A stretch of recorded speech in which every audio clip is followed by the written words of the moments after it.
जी अस्सलाम वालेकुम। आप देख रहे हैं यूट्यूब चैनल और मैं हूं अंसर सियाल। आज का वीडियो लॉग जी आउटडोर में हो रहा है और आप देख रहे होंगे कि गंदम की जो फसल है वो आलमोस्ट अपने आखिरी मराहल में है, पकने को तैयार है। तो सोचा एक चक्कर जो है फसल का भी लगाया जाए और साथ साथ आपसे कुछ खबरें हैं डोमेस्टिक पॉलिटिक्स को लेकर वो डिस्कस करनी है। और फिर बात होगी एंड पे कि आज का जो दिन है वो पाकिस्तान की क्रिकेट के हवाले से कितनी अहमियत रखता है। और कुछ लोगों के जहनों में ये जो सवाल है कि खान साहब ने 92 के फाइनल में सिवाय क़यादत के क्या किया था, तो कुछ ऐसी चीज़ें हैं जो उनके सामने रखनी है कि भाई उन्होंने क़यादत के साथ साथ और क्या कुछ किया था।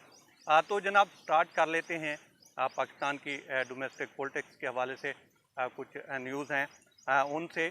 लेकिन एक छोटी सी रिक्वेस्ट आपसे भी है कि इस वीडियो को लाइक करके तो चैनल को सब्सक्राइब कर दीजिएगा। अब पहली खबर ये है कि जो 9 फरवरी है वो PMLN के लिए जो है 9 मई से ज़्यादा मोहलिक साबित हो रहा है। और अब हालात ये हैं कि मियां नवाज शरीफ साहब का जो क्लोज़ सर्कल है, उनके पार्टी के जो क्लोज़ रहनुमा हैं, उनमें से जो भी कहता है कि हजूर हमारे हलके को भी देख लीजिए, इसमें भी जो वोट हैं उनकी रिकाउंटिंग हो जाए, थोड़ा जो है बॉक्स खोल लीजिए। तो उनको जवाब ये मिलता है कि कोई मसला नहीं है, आपका हल्का भी खोल लेते हैं और साथ साथ मियां साहब का हल्का भी खोल लेते हैं। और इसके बाद जो मामलात हैं वो पार्टी के अंदर भी काफ़ी ख़राब होते चले जा रहे हैं। और अब जो है कुछ रहनुमा आपस में गुत्थम गुत्था हैं। आपने देखा होगा कि जो हनीफ अब्बासी साहब हैं उन्होंने आड़े हाथों लिया है जवेद लतीफ़ साहब को। और उसकी वजह यही है कि जवेद लतीफ़ साहब जो हैं आजकल इस तरह की बातें कर रहे हैं कि ये जो हुकूमत है वो हमारे गले में डाली गई है, हम लेना नहीं चाह रहे थे। मामलात जो हैं वो PMLN के लिए काफ़ी ट्रिकी होते जा रहे हैं। और साथ साथ मियां नवाज शरीफ साहब को भी इनडायरेक्टली ये मैसेजेस दिए जा रहे हैं कि भाई आप मरीम नवाज़ की फ़िक्र छोड़ें, आप पंजाब की फ़िक्र छोड़ें, हम देख लेंगे, हम हैं ना, हम हैं तो फिर किस चीज़ का जो है गम है। आप रहें ना रहें कोई मसला नहीं है, चूँकि गवर्नमेंट जो है वो तो कहीं और से चलनी है और आपको इस तरह से इंटरफेयर नहीं करने दिया जाएगा। और इसका सीधा मतलब ये है कि आपका यहाँ पे रहना जो है फ़ुज़ूल है, आपको यहाँ पे करने के लिए कोई काम नहीं है। तो इससे बेहतर है कि आप जो है बाहर चले जाएं। फिर जी नून लीग के अंदर जो है इन तमाम चीज़ों को लेकर फ्रस्ट्रेशन बढ़ रही है और इस फ्रस्ट्रेशन का रिज़ल्ट ये निकल रहा है कि अजीब व गरीब किस्म के बयानात दिए जा रहे हैं। राना सनाउल्लाह साहब जो हैं वो तो कई मरतबा कह चुके हैं कि इमरान खान साहब का वजूद ही ख़तरा है और इस तरह की बातें कर चुके हैं। लेकिन अब कुछ और भी हम नवा उनके साथ जाकर खड़े हो गए हैं। एहसन इकबाल साहब ने कहा है जी कि पाकिस्तान के ऊपर 10 करोड़ इमरान खान कुर्बान, लेकिन रियासत की कुर्बानी जो है नहीं दी जाएगी। कोई शक नहीं है कि पाकिस्तान के ऊपर तो हम सब कुर्बान, लेकिन ये मतलब ये है कि आपको भी अंदाज़ा है कि 10 करोड़ के लगभग जो पाकिस्तानी हैं वो इमरान खान साहब को लाइक करते हैं। तो आपने भाई ये जो पकी पकाई किसी की जो है खीर की देग थी, ये नहीं छीननी थी ना। आपने कोशिश करनी थी कि आप ग्रास रूट लेवल से जो है फिर से नए सिरे से शुरू करते। और जिस तरह से आपने अपनी सियासत का ख़ासतौर पर PMLN ने जो है एक इस तरह का बयानिया बनाया कि उसके बाद उनकी सियासत का बुरकस निकल गया, तो फिर एक ज़ीरो से जो है शुरुआत करनी थी। इस तरह से उनसे नहीं छीनना था। और अगर आपको ये लगता है कि 10 करोड़ के लगभग पाकिस्तानी जो हैं वो इमरान खान हैं, तो भाई ये जो प्लान आप बता रहे हैं कि कुर्बान, तो ऐसा तो है नहीं कि रियासत को ख़तरा हो। आप किस तरफ जो है इशारा कर रहे हैं? और ये जो बयानात हैं इनको मैं फिर कह रहा हूँ कि जो PMLN की सीनियर लीडरशिप है, गो के एहसन इकबाल साहब भी उस कमेटी में आते हैं, उस जो सीनियर लीडरशिप की लौट है उसमें आते हैं।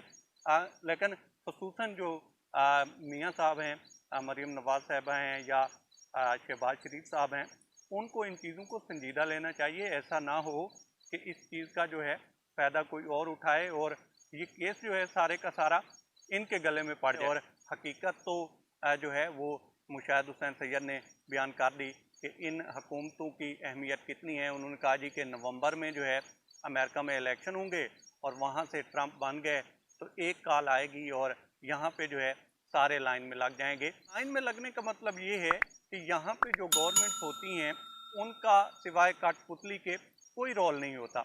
तो इस सब के चलते क्यों इतनी बड़ी मुखासमत जो है वो PMLN लेना चाह रही है, ये समझ से बाहर है।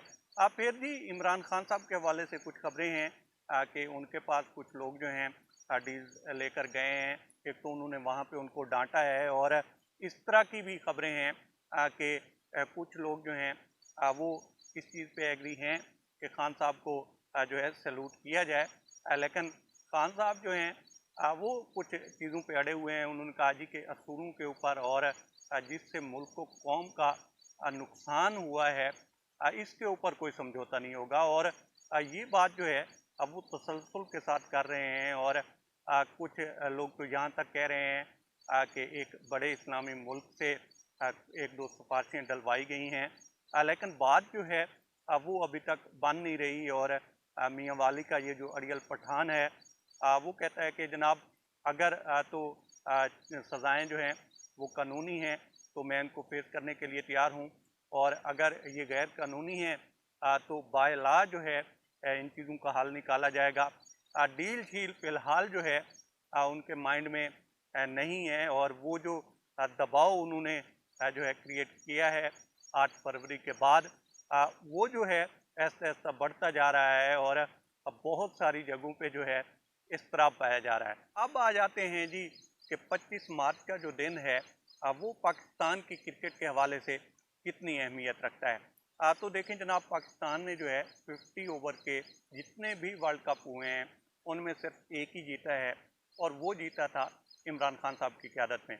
अब तब भी हालात जो हैं अब वो इससे मुख्तलिफ नहीं थे जैसे आजकल उनकी पॉलिटिक्स के हालात हैं। और तब भी जो है नजम सेठी जैसे लोग जो हैं वो लिखा करते थे कि अब जनाब जहाज़ जो है वो तैयार खड़ा है और अभी टीम इस पे बैठेगी और घर आ जाएगी, क्योंकि पाकिस्तान जो है वो लास्ट वाले नंबरों पे सेकंड पे था। लेकिन फिर कहानी में एक ट्विस्ट आता है, और वो ट्विस्ट ये था कि खान साहब जो हैं एक छोटी सी मीटिंग बुलवाते हैं, टीम मीटिंग बुलवाते हैं और उसमें अपने प्लेयर से कहते हैं। और ये भी याद रखने वाली बात है कि टीम भी तब भी अब की तरह जो है नई टीम थी, उसमें भी सिवाय मियाँदाद साहब के और इमरान खान साहब के कोई बड़ा प्लेयर नहीं था। तब जो है नया नया नाम बन रहा था, वकार यूनिस का, वसीम अकरम साहब का। खैर वकार यूनिस तो बाहर हो गए, उनको इंजरी हो गई थी।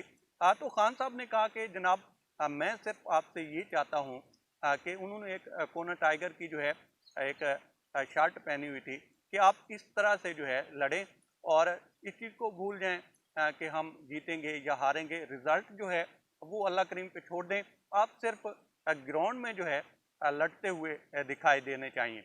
और फिर जो है गेम पलटी और पाकिस्तान सेमीफाइनल में न्यूजीलैंड को जो है हराता है। और जब दोनों टीमें जो हैं फाइनल में पहुंचती हैं, इंग्लैंड और पाकिस्तान, तो पाकिस्तान का मोटिव तो यही था कि वर्ल्ड कप लेकर जाना है। अब वहाँ पे जो है एक साइकोलॉजिकल वारफेयर थी जिसके खान साहब जो हैं खुद को मास्टर समझते हैं और इसमें कोई शक भी नहीं है।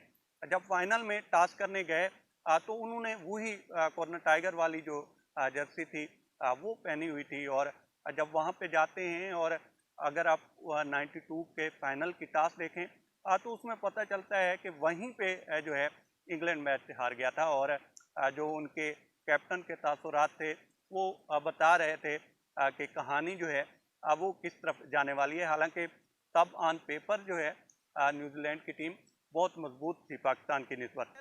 पाकिस्तान जो है टॉस जीतता है, पहले बैटिंग का फैसला करता है और 20-25 पे जो है पाकिस्तान के दोनों ओपनर पवेलियन लौट जाते हैं। और फिर खान साहब आते हैं और उनको साथ मिलता है जावेद मियाँदाद साहब का, और एक पार्टनरशिप जो है लगाना शुरू करते हैं। और जो लोग ये कहते हैं ना कि खान ने क्या किया था फाइनल में सिवाय लीडरशिप के, भाई लीडरशिप ही इम्पोर्टेंट रोल था, लेकिन उनके जो स्कोर थे वो भी 70+ थे।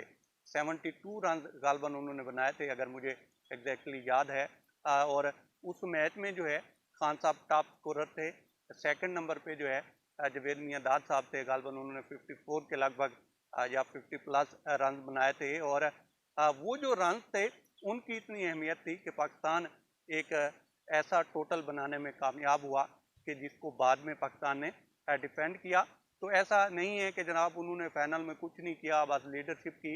लीडरशिप भी इम्पोर्टेंट होती है, लेकिन हमेशा उन्होंने जो है लीडिंग फ्रॉम द फ्रंट का रोल प्ले किया है। और अगर इतना ही आसान है लीडरशिप तैयार करना, तो फिर पाकिस्तान जो है 92 के बाद ना तो कोई इस तरह का कैप्टन प्रोड्यूस कर पाया है कि जो बोल्ड फैसले करे, और ना ही 50 ओवर्स का वर्ल्ड कप जीतना मैनेज कर पाया है। और इसीलिए कहते हैं कि प्लेयर्स और पॉलिटिशियन तो डेली प्रोड्यूस हो सकते हैं, डेली बन सकते हैं, लेकिन लीडर और कैप्टन प्रोड्यूस करना अब वो हर एक के बस की बात नहीं है।